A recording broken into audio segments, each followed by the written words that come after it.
Nasusunog pala yung dahon tsaka bunga kapag mainit na mainit tapos biglang uulan na uulan. Ayan, nasunog nga pala yung mga bunga niyan, sayang ala.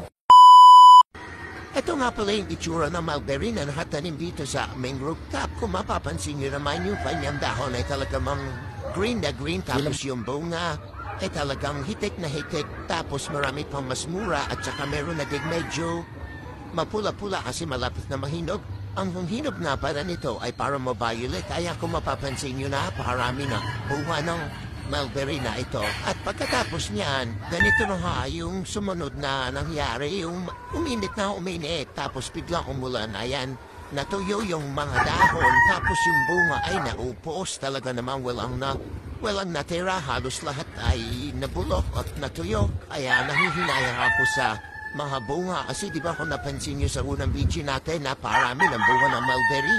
Wala akong magagawa kasi maulan, ito manaaraang araw ayan. Tuyong-tuyo yung mga bunga as in naubos talaga kaya sana dumami ulit yung bunga para makakain ulit tayo.